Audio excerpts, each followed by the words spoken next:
Donald Trump क्या कर रहे हैं? वो भी तो पुतिन की मोदी के साथ मुलाकात के बाद बड़े सॉफ्ट नज़र आ रहे हैं। ऊपर से उनके वो जो डेमोक्रेट्स के 3 सांसदों ने जो एक प्रस्ताव ला दिया कि भारत के साथ तुमने क्या रिश्ते बना दिए, पुतिन और मोदी की तस्वीरें वहाँ पर लहरा दी गई हैं, तो वो भी डरे हुए हैं इस मुलाकात से। वो तो डरा हुआ है। तो मतलब उसकी जो पूरी गेम थी अंजू जी, कि मैं भारत को, चाइना को और रशिया को अलग अलग सीलोज में अलग अलग टैकल करूंगा, जिसके बारे में आई थिंक हम पहले भी आपके प्रोग्राम में बात कर चुके हैं। रशिया के साथ उसने अंडरहैंड हाथ मिला लिया कि यूरोप तेरे हवाले, जो करना कर, मैं जेलेंस्की को छोड़ दूंगा। और मैंने उस टाइम कहा था जब अलास्का हुई थी, तब लोग ने नहीं, ये वो तो मेरे को बड़ा क्लियर था, वो तो उसने कर दिया। रशिया के साथ उसने अंडरहैंड हाथ मिला रखा है। इसलिए कल से बात चल रही कि C5 Russia, America, China, Bharat और जापान का C5 बन रहा है, जो कि उसका फ्यूचर मुझे को नज़र नहीं आता। एनीवे, तो रशिया को उसने टैकल करने की कोशिश की। रशिया बैकफुट पे भी था, थोड़ा मजबूर भी था, फंसा हुआ था, यूक्रेन की वॉर चल रही थी, तो उसने जो भी हाँ हूँ करके हो गया। सुपर पावर्स अपने अलग लेवल पे डील करती हैं, और वो वाइट्स हैं सारे, तो उनका अपना एक अलग अंडरस्टैंडिंग है। वाइट को खून माफ कर देता है। बचे हम दो। चाइना को इसने G2 ऑफर किया, चाइना वाला भाग यहाँ से बाहर, नहीं चाहिए। चाइना ने आंखें दिखा दी आगे से, हमने तो दिखाई दी। तो जो सारी इसकी गेम थी कि हम तीनों को अलग अलग करके टैकल करेगा, यूनिटी जैसे वाली पुरानी बचपन की कहानी, वो लकड़ी का गड्ढा और फादर कहता कि लकड़ियाँ तोड़ो, वो वाली कहानी होगी, वो हो गया फेल। फेल हुआ तो ठीक है, बड़ी सारी पॉलिसीज दुनिया की फेल होती हैं देशों में, लेकिन घर के अंदर क्या हो रहा है? भूखमरी फैल रही है, इन्फ्लेशन आकाश छू रही है। ये डेमोक्रेट ने जो बिल लाया, ये नॉन इन्फोर्सेबल है, जैसे UN की रेजोल्यूशन है। बेसिकली ये कहने को चीज़ है, और इसको ट्रंप वीटो कर देगा, उसके पास पावर है। हाँ, ट्रंप के वीटो को तोड़ने के लिए इनको 2/3 मेजोरिटी चाहिए, जो कि कांग्रेस के डेमोक्रेट्स के पास है नहीं, अभी नहीं है। इस साल अगले साल इस टाइम शायद हो जाए, आज नहीं। तो ये बेसिकली एक स्टेटमेंट है जो लॉबिंग की होती है हर स्टेट ने। हमने भी लॉबिंग की है अमेरिका में कुछ, तो उन्होंने कर दिया। बट हाँ, एक वो संकेत दिखाता है कि भाई all is not well inside America. That of course is understandable. तो ये अगर ये कुछ जो ऐसा हो रहा है कि घर के अंदर आपके हालात ठीक नहीं, घर के बाहर आप काबू नहीं आ रहे हो, आप खुंदक में जाके एक वेनेजुएला जैसी कंट्री की एक बोट को कैप्चर कर रहे हो जैसे पायरेट्स करते थे, और जग हसाई करा रहे हो अपनी, तो आप बताइए आप कहाँ जा रहे हो? हम तो 1 साल के बाद ट्रंप रहे ना रहे इसका ही डाउट हो रहा है।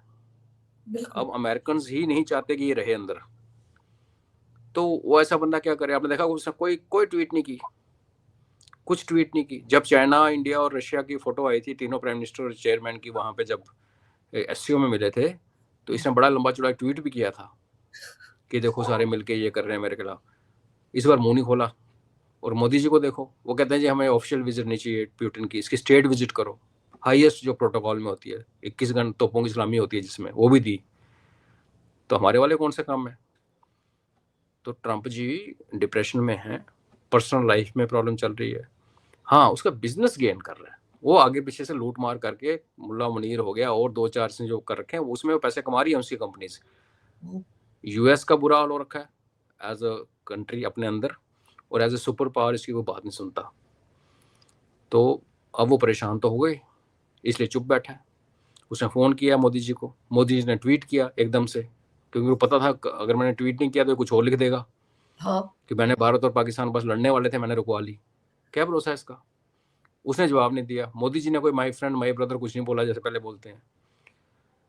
और रशिया के साथ एक लॉजिस्टिक जो किया है रेसिप्रोकल बेसिस वाला, ये बहुत बड़ी एक स्ट्रेटजिक मूव है।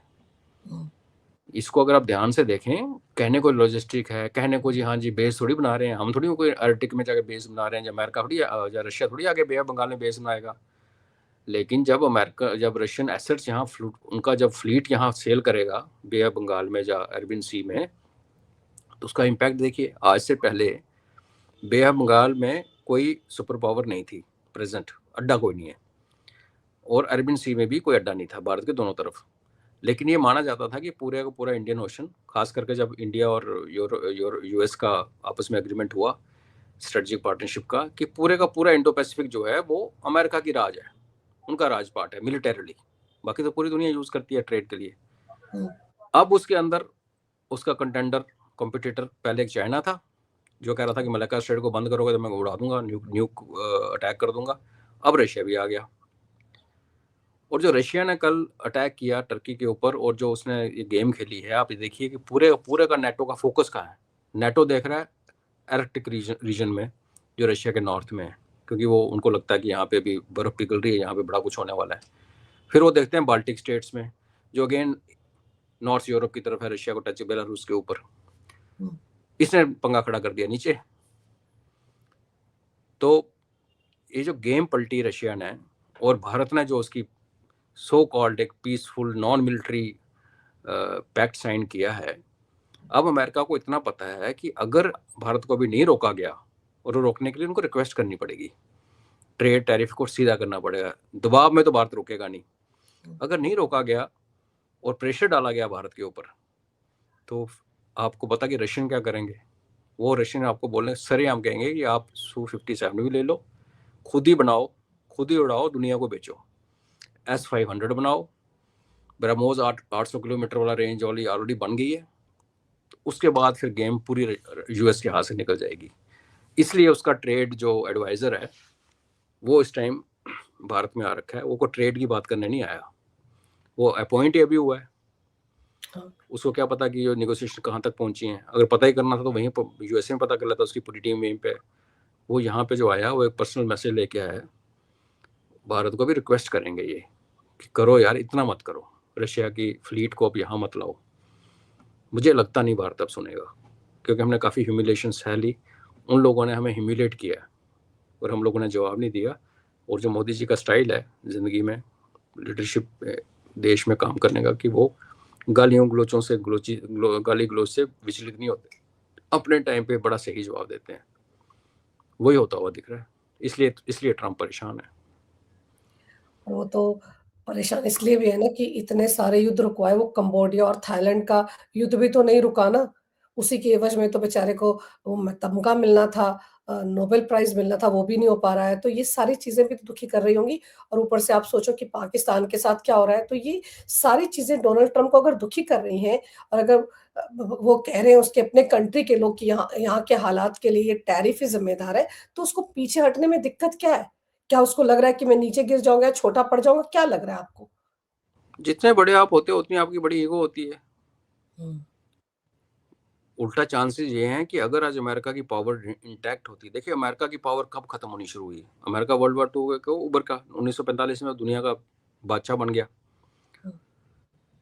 वियतनाम में इन्होंने पहले अपनी नाक कटवाई, और वियतनाम से नाक कटवाते ही जब इन्होंने पूरे 10 साल की लड़ाई लड़ी, अफगानिस्तान को सपोर्ट किया, मुजाहिदीन को, जिसके बदले में इतना प्रेशर पड़ा, इकोनॉमिक प्रेशर, कि रशिया टूट गया, यूएसएसआर टूट गया, तो आपको क्या लगता है इन पे प्रेशर नहीं पड़ा? तो आप चाहे वियतनाम का टाइम देख लीजिए, चाहे आप 79-80 का अफगानिस्तान का जो शुरू हुआ, स्टार्ट हुआ जो पंगा, वहाँ देख लीजिए 10 साल की लड़ाई, अमेरिका का डिक्लाइन वहाँ से शुरू हुआ।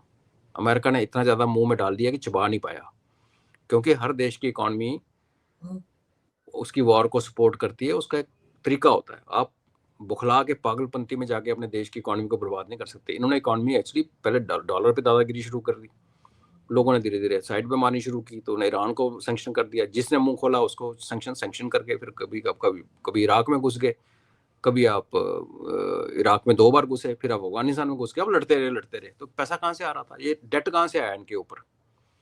को अमेरिकन लोगों को थोड़ी पैसा बांटा इन्होंने। अमेरिकन लोगों को तो इन्होंने $5 ट्रिलियन तो कोविड में छाप के बांटे लोगों को, वो अलग है। उनका तो अकाउंटेबिलिटी नहीं है, क्योंकि मशीन इनकी अपनी, करेंसी इनकी अपनी, पूछने वाला कोई नहीं। बट द फैक्ट रिमेन्स कि आज ऑलमोस्ट $40 ट्रिलियन इनके ऊपर जो कर्जा चढ़ा हुआ है, ये इनकी करतूतों के कारण है। तो इसका मतलब इकोनॉमिकली भी बुरा हाल है। अगर ये बुरा हाल ना होता, तो जैसे आप कह रहे हैं कि घर के अंदर प्रॉब्लम है, हाँ। बाहर सुपर पावर स्टेटस को चैलेंज किया जा रहा है, तो ऐसे वाले लोग लड़ाइयाँ लगवा देते हैं, पीछे नहीं हटते। ये बुखलाहट में देश के, दुनिया के किसी न किसी कोने में एक नया युद्ध शुरू करवा देंगे, खुद इन्वॉल्व हो जाएंगे, ताकि दुनिया का, अपने घर वालों का उसमें ध्यान बढ़ जाए। लेकिन प्रॉब्लम क्या है कि युद्ध लड़ने की स्थिति में नहीं है। कन्वेंशनल अम्युनिशन इसने पूरे का पूरा यूक्रेन में और उसके बाद इसराइल को देके खत्म हो चुका है। अभी जो डेटा आ रहा है उसके हिसाब से कन्वेंशनल वेपन्स है, न्यूक्लियर तो है इसके पास, वो तो बर्बादी है। फिर न्यूक्लियर, एक न्यूक्लियर चला तो फिर किस किस को रोकोगे? यहाँ तो हर बंदे के पास न्यूक्लियर है, कुछ डिक्लेयर्ड है, कुछ डिक्लेयर्ड ही नहीं है। अगर कन्वेंशनल वेपन पे आप आते हो, चाइना और रशिया को एक साइड कर दीजिए आप, और यूएस तो 1/10 भी उसकी स्ट्रेंथ नहीं बची। और आपने लड़ाई लड़ने जाना कहाँ है? आपने लड़ाई लड़ने के लिए घर से दूर जाना है, चाइना के बैकयार्ड में, तो वो आपको ठोक आने देगा अपने समुद्र के अंदर? चाइना ने साउथ सी चाइना सी में और पैसिफिक का जो वेस्ट एज है चाइना को जुड़ता है, उसके सी बेड पे क्या क्या कारस्तानियां कर रखी हैं दुनिया को पता ही नहीं है। पैसिफिक ओशन में दुनिया का सबसे डीप पॉइंट है, उसको मरीना ट्रेंच कहते हैं, उसमें भी चाइना के ऑलरेडी स्टेशनड है, दुनिया की नज़रों से दूर। वो तैयारी कर रहा है कि यूएस को आने तो दो। यूएस की ताकत क्या है? नेवी। यूएस की आर्मी में तो कुछ भी नहीं है। उनका बेसिकली दुनिया में रूल करना तो आपको नेवी तगड़ी होनी चाहिए। अगर वो चाइना से लड़ने आएगा, एयरफोर्स के जहाज़ों को भी उड़ना है, अगर चाइना के अंदर जाना है बॉम्बार्डमेंट करने, वो यूएस की नेवी के शिप्स के ऊपर से टेक ऑफ करेंगे। उधर से वो बॉम्बर्स को छोड़ के और कोई जहाज मेन लैंड अमेरिका से उड़ के चाइना के करके वापस जाने की पॉसिबल नहीं है। एयर टू एयर रिफ्यूलिंग वगैरह सब हो जाती है जब आप किसी इराक जैसे देश के ऊपर उड़ रहे हो, ईरान जैसे देश के ऊपर। जब आप चाइना जैसी सुपर पावर के मिलिट्री सुपर पावर से पंगा लोगे तो वो आपको एयर टू एयर रिफ्यूलिंग भी आपकी इतनी आसानी नहीं होगी। तो वो अपनी तैयारी करके बैठा हुआ है। इसलिए अमेरिका को डर है कि चाइना वो टेक ऑन कर नहीं सकता। न्यूक्लियर लड़ाई की बात होती है तो रशिया के पास ज़्यादा न्यूक्स हैं, तो औकात नहीं है। ऐसे लोग पीछे नहीं हटते, ऐसे लोग भिड़ जाते हैं।